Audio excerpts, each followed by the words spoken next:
Dans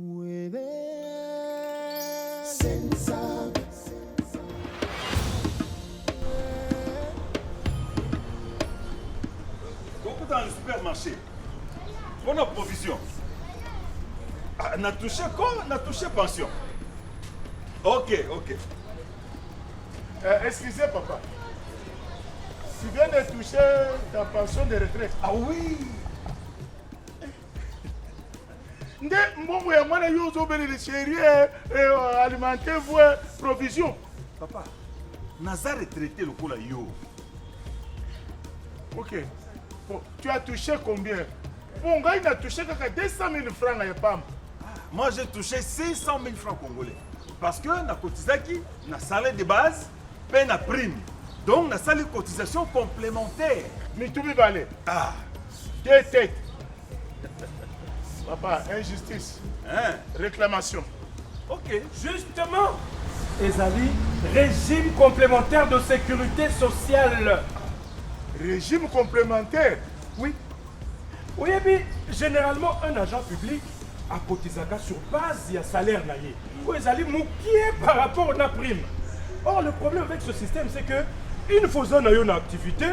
on a bien. Mais ceux qui continuent à la retraite, hey! Avantage, nous, c'est Katani, prime et Katani. D'où, au quoi il faut vivre uniquement dans moi et à salaire. Pas mbaté. Ceux qui ont cotisé sur base de salaire de base, eh bien, natambo ya pension na yo ekolandisa makaka engebene na salaire de base au banda qui soit. Voilà! C'est quoi une bombe ya kosala ba provision na banane ekouta wapi? Yango wana, pour vivre bien na tango ya retraite, il y a nécessité pour les agents de se faire couvrir de leurs primes également. Pambaté, une fois à vie retraite, à bénéficier de la retraite de base, l'andissement na salaire de base, puis la retraite complémentaire, l'andissement na prime naye, nde yango wana, régime de retraite complémentaire. Ah, si je comprends bien, et ça le pour le double brassard. Soki okotizaki kaka na salaire ya pamba na tango ya retraite mbongo muke. Voilà. Soki okotizaki na salaire na prime na tango ya retraite panfran a ibele. Voilà. Ah, pension complémentaire. Et Keba, ba prime où ils ont concerné na régime complémentaire ya SENSAP, ils ont kaka ba prime permanente na ba prime de corps. Ah, on comprendre pourquoi naza na sourire. Ah, pension complémentaire. Maman, papa pose à quoi? Nous allons sur ma passion. Car Kuiti, ma léwana bandumba, baché. Occasion le baché. Et comme une ligne, hein? Attends, Moko. Pension, Bicolonio, so kaka 100 000. Les locaux la kisanga, bipa ou la rambongwana. Sokite, j'ai plus de bagages dans ce qui va marcher les parents. Moudi. Mbonga pension za kaka ndengwana. Okubomanga pa mbe. Innocent oui.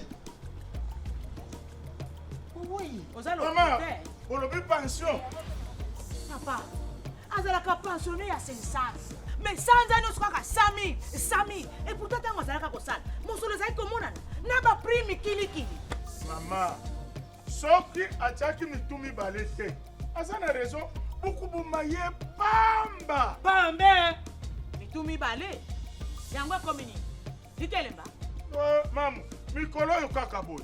Soki tango zana activité, okotizaki kaka na salaire ya pamba. Na tango retraite, talaka mbongo. Mais tango zana activité, soki okotizaki na salaire, na prime, na tango ya retraite, talaka mbongo. Yango babengi pension complémentaire. Ngana uti ko kota classe kuna. Leçon à tirer. Donc cotiser na salaire, puis na prime. Pour la tango ya retraite, tout soit pension complémentaire. Message de la SENSAP. Pour tout contact, appelez le call center au 40 11. Mbote na balandi banso ya place aux élections to ebiete bison banso mikolo tikali ya kokonte to kokonte mikolo na misapi to kolengela malembe pona kokende na maponami o ezali vraiment prévu le 20 décembre 2023 lolenge commission électorale nationale indépendante ali kolendisa population nyonso ya République démocratique du Congo po ete bakende na maponami pe bapona penza moto yo ya moniete ali utile pona voter po ete mboka na biso esila kotambola na lolenge oyo esengeli pour que ba réponse nyonso ya bana ya mboka ezala penza répondu favorablement na ba secteur nyonso na matali santé na matali social économie politique économie pe matali sécurité ya mboka na biso République démocratique du Congo yango wana na place aux élections ya mokolo ya lelo mardi 5 décembre 2023 to ali na mwana mboka moko ali mwasi ndenge balobaka mwasi asalaka eloko te kasi basi pe batelemi lelo balobi te biso pe fo représentation ya ba femme ezala tata mokonzi ko reconnaître tango nyonso ke représentation ya ba femme ezala na kati ya élection au 2023. C'est pourquoi nous recevons une femme na kati ya plateau aux élections na place aux élections na biso ya mokolo lelo to ali na mwana mboka Mizu Kifungwasa Moseka azali candidate à la députation provincial Nangaba mwana mboka Mizu Kufungwasa azali numéro 74 na kati ya Ngaba ndeko mwana mboka candidate bienvenue na place aux élections. Merci maman, merci. Sango nini penza oyo memeli biso poto moni déjà elongi tondi sami na sai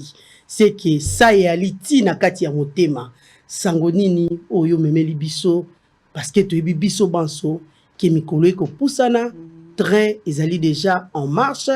maponomi bato balobaki ebele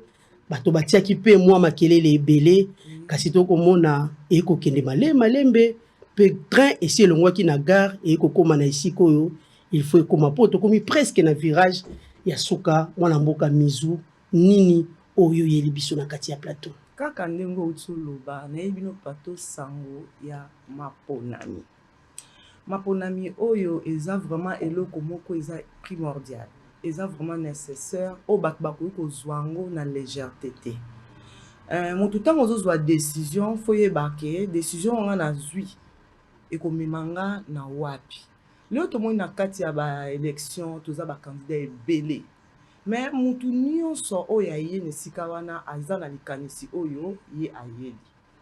Nga vraiment koya nanga awa na ye kaka ko réveiller mémoire pe conscience ya bana nyonso bana nga bake basala jeté basala blague te balala te et puis ba memama te na loyenge na likama maponami so te pasi o toza nango pendant 55 ans et ko continuer mama ele nous souffrons toza na kati ya Congo toza na kati ya Kinshasa mais tosali 55 ans ya souffrance ya malheur mais batiaka baponami bazalaka wana balobaka ke baye pona kosunga biso mais lokola mutu ayebaka te nani oyo ya koki kopona nga na ye kolakisa na population ya Ngaba ayeba kosala choix. Pourquoi d'abord le choix ya Ngaba? Choix ya Ngaba parce que naza native ya Ngaba na mwana na botami na Ngaba na koli na Ngaba na tangi na Ngaba oyete kaka po moni peut-être Ngaba population ali mwa mingi lobi te tika na tia libaya na Ngaba peut-être que na koko lokota mwa bato ekozana kabeli mwa liputa na pesi mwa t-shirt na sangisi mosusu na pesi 10 000 francs likanisi wana kuteza te bao ba monanga bayebi Mizu na botami na Ngaba na veni Kipata numéro 12 et puis notre adresse c'est sa référence et c'est sika yaya na bango mwana Ngaba sans souci à botama donc biso toza vraiment ya Ngaba na tangi na maternelle nanga na Kizwela na veni Mini Congo na tangi école primaire nanga na EPD Ngaba o to benga na Sainte Adrienne na ye ko tsala ba humanité nanga na nempoko ya Ngaba ba école wana nyonso à part Kizwela ba école wana nyonso to baza ba trace nangeza naza mwana te na ye ko ya nga na botami mutolo nanga ekundama na Ngaba yango moni na telemeli likambo Ngaba lelo penza soki tosimbi yo na loboko tobandi kokota kaka na entrée wana ya ngaba wana bato bakoloba penza toyebi mwana mboka misu naza pe na bilembo na nga mama bayebi nga ndenge nga pe nayebi bango bayebani toyebani baréalisation nini oyo bana ngaba bakoki kobeta pe tolo balobi te misu pena lolenge atie libaya alobi numéro 74 to voté po toyebi ete mingi au baki na 2018 population akolela akoyeba lisusu te est-ce que akovote to akovote lisusu te bamsu bazali perdu balobi c'est plus important ya kovote bandeko penza bazali komiti na kati ya liste po ete to pona bango bakende penza na assemblée pona ko représenter population mama so total na likambo réalisation na mawananga nga salisa ba salon na propre fona nga moko na wala limbongwe uti wapi c'est ça aussi bon l'état te ata ya l'état te ata ya appui ata ya mutu moko te il y a des tunnels au bat banda ko lekate le bat ba comment le kango ba yebi keza grâce à miso na salisa salon nga moko na zui ba jeune pona boyi ke bat ba ko badele kan bat basa na zui bango ya kolia ba pesi kolia to bongisa polo ko ba bongisela biso te to ko ba bongisela biso te na sala kango nga moko lobi kutu nga atambo langa batina 1h du matin 1h nazalaki na ngaba nakeko nazoko tambwa na otala soko tali foma na mikolo lisusu fulo eye wana yo okolinga te soko za mwana ngaba toza vraiment na kati donc toza lokwa population moko babwaka biso bayebi biso te bamonaka pe biso te yango moni lokwa ngana za mwana ngaba na bite na telema pe pour na likambo commune na ngai pour quand même so totali bien so total article 3 il y a constitution na biso toza likambo ba ETD il y a entité territoriale décentralisée oyo pouvoir central a transféra 40% pour na ba commune na ba ville na ba chefferie na ba secteur ba s'occuper na ba commune na bango est-ce que ya biso ekotaka mukie o bazopesa biso na 40%. Est-ce que ça là nani ko lobate ke bapesa bango baliaka lokwa na yebite on a binga pe na kota na likambo otosani to landela to yeba biso pe tozwaka est-ce que na kata commune na biso ateza na ngo ya mabe balingaka biso te to koti sakata recette ata ya mukete oyo ko tonga biso ko bongisa biso bazoya bazoleka mbongo ezalaka te me basombaka mituka basombaka mapango okomona mutu na kati ya quartier moko to na 6 quartier moko na kati ya commune ngaba na quartier moko ana 7 parcelles moko mutu moko ye moko politique homme d'affaires ou comment wana yo mtopé sa réponse mais topona ki pa ke kolobela biso topona ki bango po ba ke ne kolobela biso balobaka nini eloko nini bango bazoloba pona commune na biso tozo avancer te maman 5 ans on m'avait même invité dernièrement na kende na 55e anniversaire yani na kende akite pona mona kyango eza buzoba nga lobi ya commune na kete pona ko yebisa bana ngaba tozela lokwa bango ba opesa nga confiance to ko fêter anniversaire poto lo bakete na 56e anniversaire to bakisi ate loko boy ezane loko bakisa mana ngaba te mama est-ce que yoko ko ndima ke na kata ngaba ata terrain ya basket ezalate espace vert ezalate ata centre culturel ata tolo bana biso ka ata bibliothèque oya pamba ezana ba le supermarché ali le pango pe na piscine ali ezakate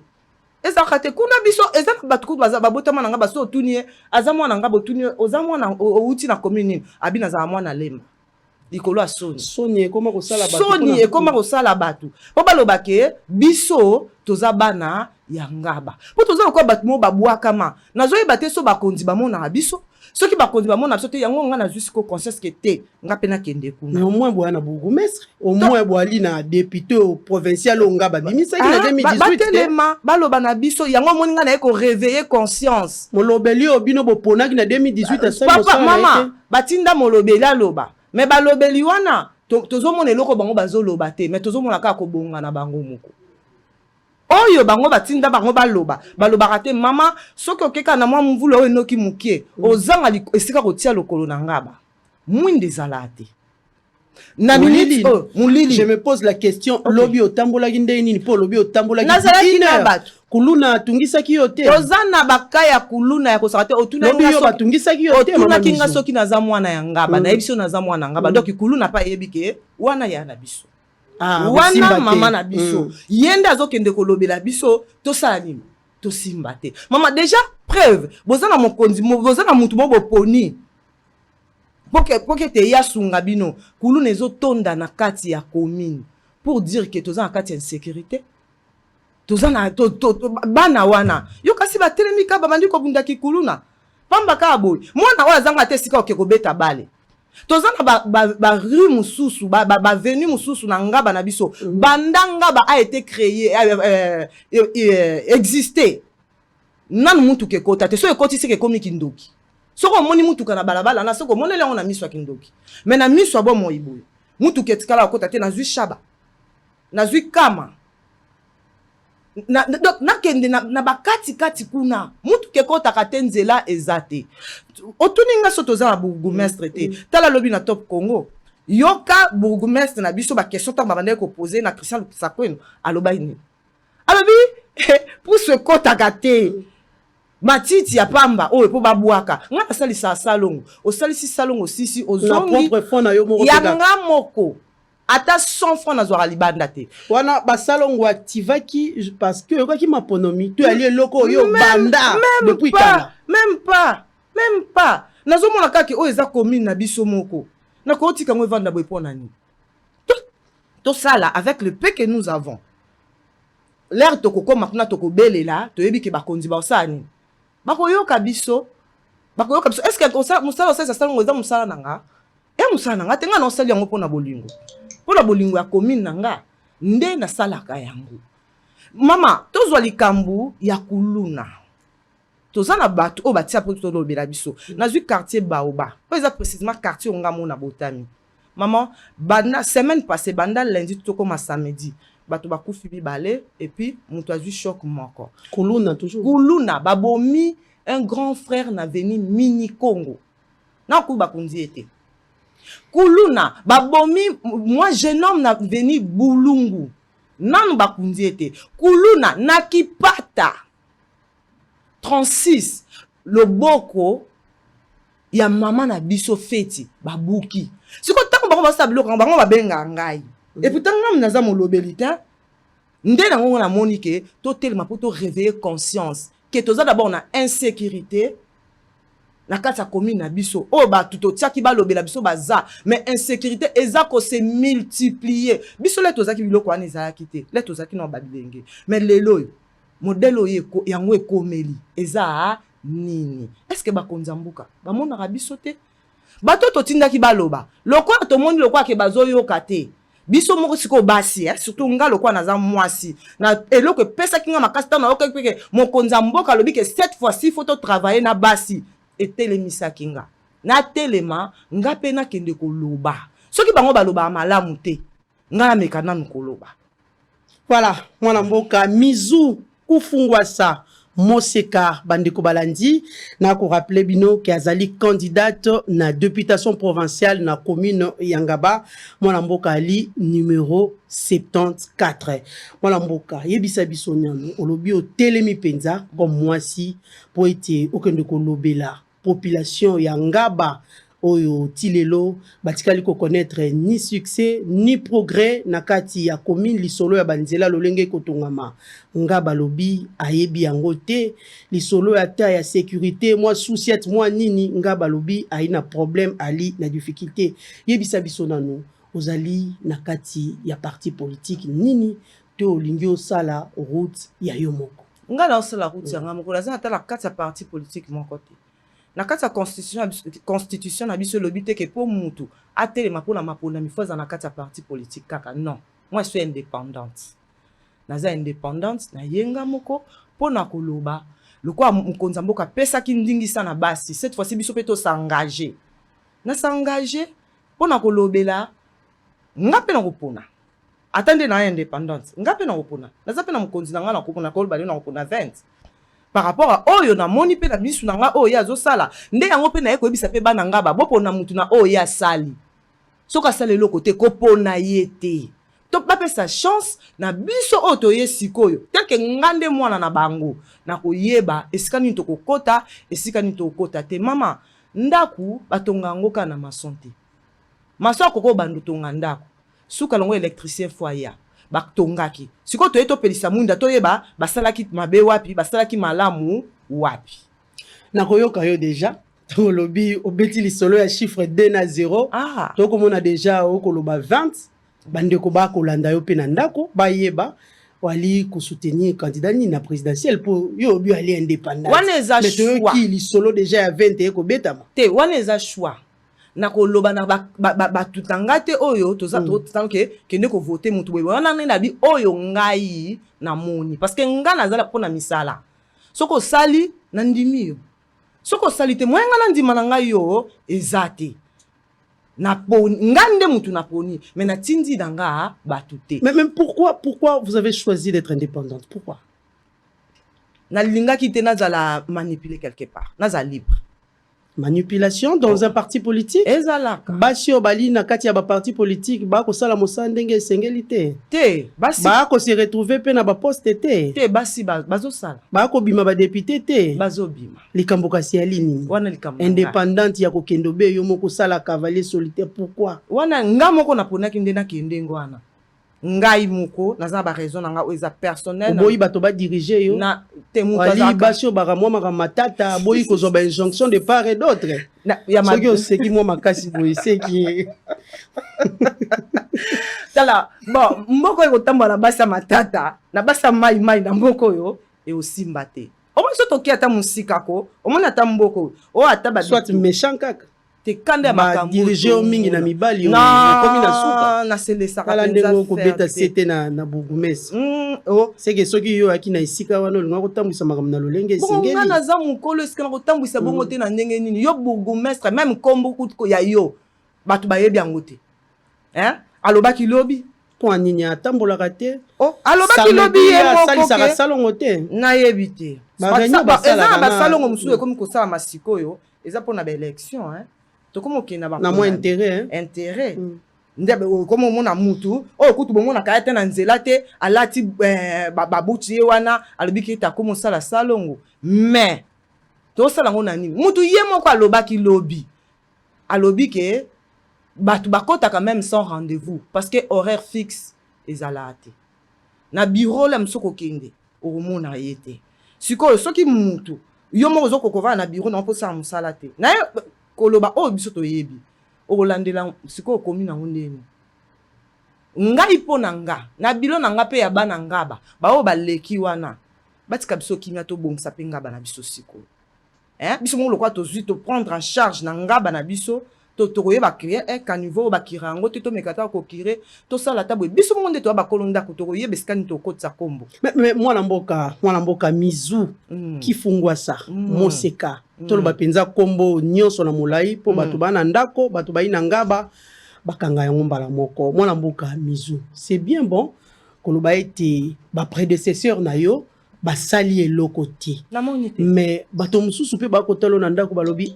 makambo ndeko mizu akoloba ali makambo tosi toyoka pe tosi tomona baya kobeboye c'est vrai ali mwana ya awa mais lobi tango ya kolonga na maponomi abosani ngaba okomona kutu ndako ya nde kovana ngaba ekozala su yango te mizu okomona ye na makampagne okomona mizu mikolo bakondi mingi balingi jebe okomona ye na jebe okomona ye na komini ya Gombe mizu abosani ndako na yo ekomi obie siège ya Paul obi ali indépendant mususu ko créer ONG ekomi obie siège ya ONG esiku eyambaka ba problème nyonso ya bana ya ngaba kasi yo okomi koya na jeep ngaba okomi otala yango na musika okozwa be ou soit suppléant ou soit parsec nde akoyela yo ba préoccupation nyonso ya bana ya ngaba yo bosani makambo balobi basi bayoka yango mingi pe basi bamona yango mingi. Est-ce que mizu ako beta tolo makasi pourquoi seulement bana ya ngaba il faut apporter choix sur ye alors que bali nano ebele na kati ya ngaba yango pe na yebita mo ke ngana se tromper siège ali obe moko bali ebele siège ali obe moko boko sala ndenge ni toza ebele siège za moko ndengo lobi wana mais ekosenga siko na population aza mayele aza mayebe ayeba ke na pona nani na tika nani pona muto oyo yebi olobi na nga likambo ya na koki kozwa lelo ni na longwe ngaba bo tomona rango surtout na babourgmestre ebele bavanda na bacommune oyo barate bongo baoyo bazwa bavanda na ngaba baosalela ngaba nini mama nana zwa andimi kaka kovanda jipe yango ekotaka te kuna po olobi jipe ekotaka te pusu kutu ekotaka te nalobi bavanda kaka wana toza na babalabala oyo natangelo lokola neti kama soki basi bamona jipe babeta lisolo bakolanda yo mwana nalobi kama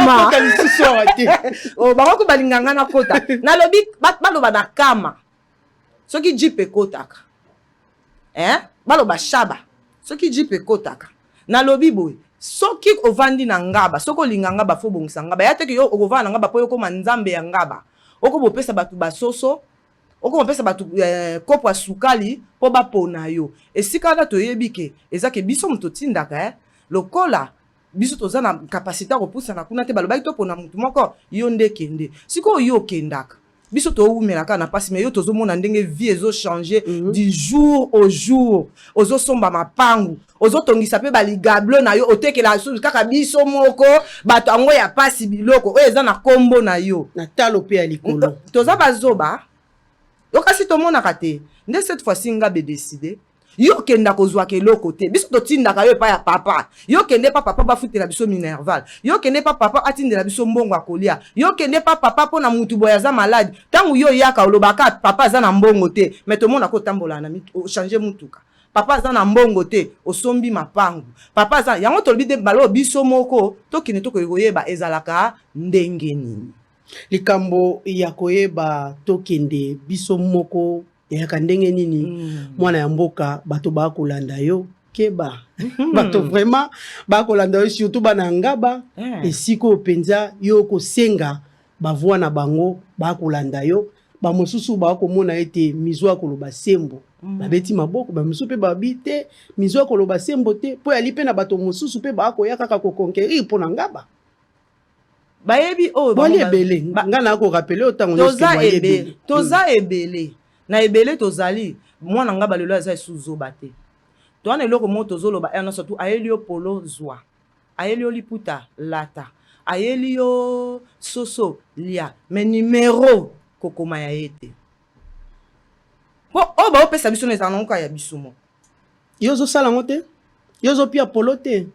non polo yo ozotambola kaka na butu kuluna encore oyebi yo ali mwana ya mabele nga na koti nanu nasali mosala wana te fo napesa polo mpo bato bayeba numero na nga mais lobi na wana eloko okaboli nanu t-shirt te nakaboli mpona bato bayeba numero na nga mais nazokabola yango te mpona corrompre mayele ya bato lobi nazalaki na eloko mo nalobaki nga lobi nazosala effort mpo kombo na nga eyebana mais à la prochaine candidature misala na nga nde moto ekoyebanisa ngai na ozana effort na osala te me bato bakoloba bango moko ke ye fo azonga lisusu mpona misala oyo wana bapesa yo kombo nini mingi babenga bango mama social te nga na mwinda yo mwinda nga na mwinda ekopela kaka mwinde yo ali mwinda na kati ya komini ya ngaba to éclairé o éclairé molili oyo alaka na kati ya ngaba elongwa mais pesa nano message tala nano caméra na yo pendant quelques minutes o rappeler penza population nyonso ya ngaba ekotala yo numéro na yo nano et puis message oyo ali pene important oyo ozali komemela bana ya ngaba mwana ngaba zwa conscience boyebi ndenge nini to souffrir pendant 55 ans ya souffrance oh biso lo toyoka bato musu bayoka kutu na soni ya kolobake na botama na ngaba tozanga banzela ate sika ya kokeko pe ma ozwa malili biso tozala nango te bana biso lo bapesa bango bakache ya bakuluna tozo souffrir siko ekomi na ntango ya maponami soki yo ke kokamata mungongo na yo opesi mutu likolo ya liputa okamati mungongo na yo opesi likolo ya soso okamati mungongo na yo oke kopesa mutu likolo ya kopo ya sukali okabi bokonzi na yo okowumela na kati ya pasi eza na eloko moko ezosalamela biso te tosala shwa ya malamu ngai na bino toyeba kopona mutu toyebi ke oyo aza ya biso akosala nazopesa bino non merci po ntango boloba na ngai yo kuta topesi ngai eloko te na nga na bana na nga tovote kaka yo merci beaucoup et continue avec cette décision bon continuer na décision on a toloba na bandeko na biso tolo siku foko to fukama bakoko na biso baza na ngaba bakufa na ngaba wana to senga pe na nzambe asunga biso cette fois-ci to longwa pe na boumbu oyo tala kaka lemba oyo eza pembeni na biso siko na lemba na biso toza na kati ya Kinshasa te biso nyonso siko bango bazosala bango na ba makadam bazobongisela bango siko baponi bango bato bango baponaki na o biso to ponaki to sala différence biso moko zala mayele bapesi polo lata mais kobosa numéro 74 te na provincial yende ngana lobana na bino na koma même ngana tie volonté bino botianga kwa ponga na vande siko bino bozolinga ezake bino ndefo boponanga naza na numéro 74 botoza mayele surtout basi biso nde ba mama to kufa na robota biso nde tozo souffrir basi bosimbanga totombama tokende tina suka ya objectif na biso komona ngaba kozala lolenge mosusu ke mokolo ya lelo o tozo ko souffrir mingi tozwa conscience na kati ya maponami oyo kopona bipona te o asaleka ki asali eloko te kotala ete tomeka pe bato asika surtout basi nazo beta penda pona basi tika nde mokonza mboka alobaki siko tomeka non pe ba mama tomeka ba mama na ye na couleur politique te na ye koyebisa yo te ke o vote mokonzi boye tika mokonzi boye o nga na lobby 20 eza choix nanga oza libre mais fais un bon choix poto lela te sinon te to lela lisusu ka nyongwa polo ya 2000 francs ba futisa ngo pendant 5 ans yo futa kaka nyongo wana après ba yesus après 4 ans et demi ba déficit yo lisu mususu toza na posa ka tolia na munoko te tolia pe na makolo to tika pe ko sauter ba potopoto ti tolia pe na misu to mon pe ke mwinde peli ezate ke toza kana luka ba to na kati ya bamboka même na kati ya bamboka baza lokola biso toza lelo te toza mayele mwana ngaba lamuka zala mayele vraiment kokosana lisusu te na yebi ke mbala wana ezaki erreur siko yoza susu erreur te et comme ma faute na voilà c'est bien dit mwana mboka Mizu Kifungwasa Moseka candidate na députation provinciale Nangaba numéro 74 mwana mboka Mizu mettons choix la présidentielle oko tanga yango oko cité yango n'est-ce pas qu'il fallait au bomba yango pour na urne n'est-ce pas que ko entraîner pe bato mosusu et ko déranger ngaba te naza clair et redéranger moto peut-être apé na tendance musu na présidentielle tango akomona yango ekolembisa ete aza libre nazo tambola tango nazo tambola nazo loba na mutu nyonso sala choix na yo mais nazo ebisaka a mutu sala choix par rapport à musala sala choix par rapport à musala ko sala choix na muzoba te le choix na yo kati na numéro 20 eza par rapport à na moni musala oyo azo sala ba réalisation oh il y a zosa tabanzela biso ndenge ezobonga bonga sauf que quand à côté na biso ndelo kwa tozala biso bato akelobela biso ngaba ekoti nzela te mais yo konika ka choix ya bongisi na lemba bongisi matete abongisi ngiringiri yo lingiye biso tozala akoti ngaba te biso tozaki na muto alobela biso te est-ce que eza faute na ye to ba totindaki muto akekoyebisa pa akende kolobati biso so lokwa tozaki na muto alobate eza faute na ye te ngaka sepe na oya na moni ya sali na baninga mususu donc soki pe ngana ke commune na yo bénéficier na motem te soki ngana ke qu'est-ce que vous demandez ya tango akozonga bandela to ndenge ni ngai nanga azonga bandela po yoka penga surtout lokwa alobi na biso basi to ko soki azongi photo tozala clair po biso toza senité to ape kuute to lobi soki azongi to loba na siko o wana eza tozo tia si to ko loba na conditionnel soki azongi pona nga eza malamu lokwa nga na okoma na sika wana na ke koyebise po appuyer biso basi mais moi na mboka Mizu c'est bien au lobby ki ali mwinda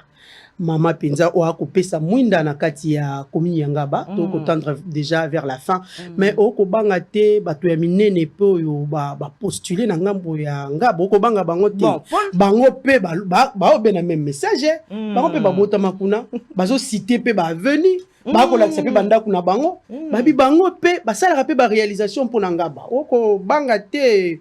poisson ya minene bali na kati ya ngaba. Pona nga mutu alingai kobangisa nga eza mutu alingai kobongisa ngaba. Nde na ngai na banga na biso na ke kuna. Mais bino so boye sika te. Te yakala pe. Misusu pe ba ye sika. Ba be na makanisi oyo anango. Te. Na ngai na banga na ngai ba soki nga na kei bakoboya kopona nga po tala misala oyo azosala. Jusque là na moni na gros poisson te. Na moni ba bangiso te. En tout boso na banga na yeti bali kuna pona yo. Mama mwasi na yeti awa. Na ye koloba penza bato nyonso bayoka nga. Seke nga na obanga mutu. Donc na ngai na banga mutu aninga kosala musala. Lokwa bato baosala musala te. Mutu abangisa nga zate. Moto akobangisa yo na ngaba ali te. Bana nyonso ya population ya ngaba mwinda yeyo mwana mboka Mizu Kifungwa Moseka numéro 74 na kati ya commune ya ngaba azali clair ali pe déterminé boyoki ndenga lobi moto akosala ye peur na kati ya ngaba ali te et elle a porté son choix tout à l'heure na numéro 20 parce qu'elle obi ba réalisation il faut continuer parce qu'il y a mona o salami na commune na ye et ba commune mosusu et ya pe na kati ya commune na ye kasi mona mboka toko koma pe toko mi penza presque à la fin parce que la technique a ça ils sont déjà signe mais lolenge yo komona banger o ezali lelo toko vivre lelo est-ce que toko ki vraiment ko espérer pour na ba élection transparente, apaisée, et crédible na kati ya mboka na biso. Pourquoi pas maman? Pourquoi pas? Et ça là maman. Élection est transparente, on te dit ka ki bakba ba osala choix. Choix ya mutu. Soki osali choix malamu te après de yo muto kolela, sala choix ya bien. Et la CENI a osala à mesure ya ko organiser penza ba élection le 20 décembre. Oui, pourquoi pas? Makamunyo so. Non ouais. Bon, ngana olanda comité loko bona no salamité. Toi azokende ne langa so azotala mbula okende te hein. Ngana olanda langa nungu te. Yo alika prête. Naza nanga. Waka déterminé. Yo ekoya ya. Yo si au tracé chemin. Tozoki. Pona kokena kati ya maponomi. Yo ali prévu le 20 décembre. Voilà. Un dernier message pour to kabwana pinza. Dernier message nanga. Peuple congolais na ba yo banso oyo ba kokende le 20 na urne pour batia pe numéro 74 population ya ngaba ngai mwana na bino ngai ya na bino ngai leki na bino ngai ndeko na bino mama Mizu Kufungwasa boz fungola mayele toza na 110 candidats pour na siège moko donc soki yo osali erreur et au sala kinga na ovanda na ozanisika na te to continuer na souffrance pesanga confiance mbok ba ki sa sous confiance ne bozo pesanga yango bo simbanga nga na sali volonté mwana mwasi na kati ya ngaba o botami akoli na ngaba atelemi pour défendre ngaba boza na lolendo na ngai bo simbanga botianga poa nde to loba biso na Kishasa ngana tie volonté bilo botianga poa pona kwa kozwa esika wana ngana yo toseka